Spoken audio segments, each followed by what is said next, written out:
अस्सलाम friends welcome to कुटीमा kitchen इनकी नम्म kitchen और सूपरान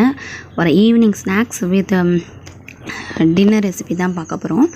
ஃபர்ஸ்ட் நான் வந்து கொண்டக்கடலையை வந்து இது ஒரு டிஃபரண்டான முறையில் தான் செய்ய போறேன் கொண்டக்கடலையை நான் காலையிலே ஊற வச்சிட்டு இப்போ வந்து இத நல்லா வாஷ் பண்ணிட்டு அதுக்கு அப்புறம் வேற தண்ணி ஊத்தி வச்சிருந்தேன் அதை ஆட் பண்ணி நம்ம ஃபர்ஸ்ட் அவிச்சிரலாம் அத இன்னொரு panல வந்து ஒரு ஸ்பூன் கடலை பருப்பு அப்புறம் ஒரு அரை டேபிள் ஸ்பூன் ஜீரகம் இவ்வளத்தையும் நல்லா ட்ரை ரோஸ்ட் பண்ணிக்கோங்க எண்ணெய் எதுவுமே ஆட் பண்ண கூடாது அதுக்கு அப்புறமா ஒரு டேபிள் ஸ்பூன்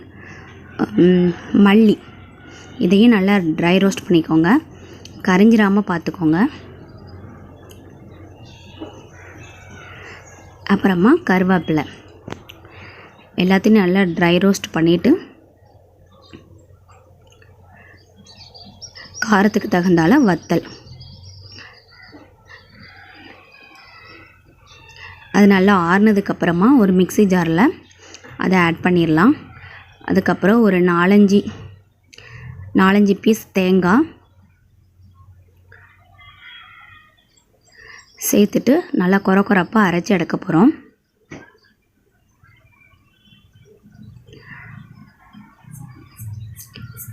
பாருங்க இந்த மாதிரி இருந்தா போதும் இப்போ அதே panல ஒரு 2 இல்லனா 3 டேபிள் ஸ்பூன் தேங்காய் விட்டுக்கோங்க தேங்காய் தாளிச்சா தான் அவ்வளவு சூப்பரா இருக்கும் அதுக்கு கடுகு உளுந்தம் பருப்பு அப்புறம் 2 வத்தல கிள்ளி போட்டுக்கலாம் கொஞ்சமா கருவேப்பிலை இதெல்லாம் நல்லா புரிஞ்சதுக்கு அப்புறம் நம்ம அவிச்சி எடுத்த கொண்டக்கடலையை அதல சேர்த்துக்கலாம் சேர்த்துட்டு நம்ம வந்து கொரகொரப்பா அரைச்சு எடுத்தோம்ல அதையும் சேர்த்துட்டு இதுக்கு தேவையான அளவு உப்பு போட்டுக்கோங்க அப்படி இல்லனா நீங்க கொண்டக்கடலை அவிக்கும் முச்சலையும் உப்பு போட்டு அவிச்சிக்கலாம் இத நல்ல ஒரு பரட்டி எடுத்துக்கலாம் நீங்க சாதாரணமா தாளிச்சு கொண்டக்கடலை சாப்பிடுறதை விட இப்படி சாப்பிட்டா அவ்வளவு சூப்பரா இருக்கும்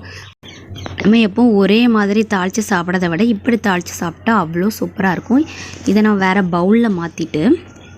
இது கூட பொடியா சாப் பண்ணி எடுத்த வெங்காயத்தை நம்ம சேர்த்துக்கலாம் இத தாளிக்க வேண்டாம் பச்சையாவே சேர்த்துக்கலாம் அதுக்கு அப்புறம் நான் வந்து கூட கொஞ்சமா மாங்காய் தக்காளி அது எல்லாமே சேர்த்துக்கறேன் உங்களுக்கு தேவைனா வெள்ளரிக்காய் அந்த இது எல்லாமே சேர்த்துக்கலாம் நான் இப்போதைக்கு வெள்ளரிக்காய் இல்லனால மாங்காயும் தக்காளி மட்டும் சேர்த்துக்கறேன் வெங்காயம் இவ்வளவு சேர்த்துட்டு கொஞ்சமா கொத்தமல்லி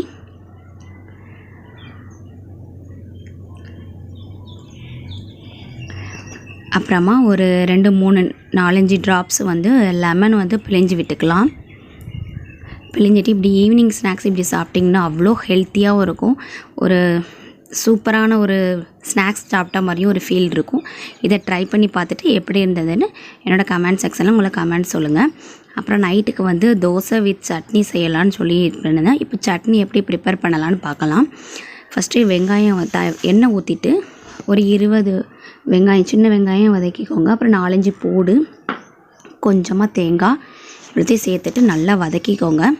ஒரு 5-6 வத்தல் வந்து நான் எடுத்து வச்சிருந்தேன் அதை வந்து தீயில சுட்டுட்டு அது அப்புறம் இதில் போடணும் அப்புறம் ஒரு 2 மீடியம் சைஸ் தக்காளி ஆட் பண்ணிக்கோங்க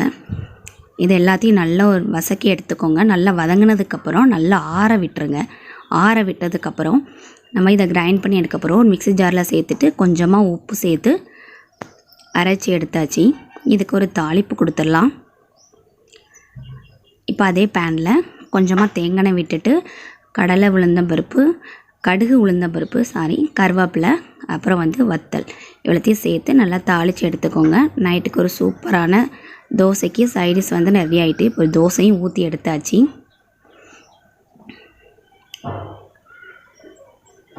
எப்போ ஒரே மாதிரி சாப்பிடுறதுக்கு இப்போ கொஞ்சம் டிஃபரண்டா இப்படி பிள்ளைங்களுக்கு செஞ்சு கொடுத்தீங்கன்னா பிள்ளைங்களும் கொஞ்சம் விரும்பி சாப்பிடுவாங்க பாருங்க எவ்வளவு சூப்பரா ரெடி ஆயிட்டு நீங்களும் ட்ரை பண்ணி பார்த்துட்டு எப்படி இருந்ததுன்னு என்னோட கமெண்ட் செக்ஷன்ல உங்க கமெண்ட சொல்லுங்க இந்த வீடியோ உங்களுக்கு பிடிச்சிருந்துச்சுனா லைக் பண்ணுங்க ஷேர் பண்ணுங்க குட்டிமா கிச்சனை சப்ஸ்கிரைப் பண்ண மறந்துடாதீங்க Thank you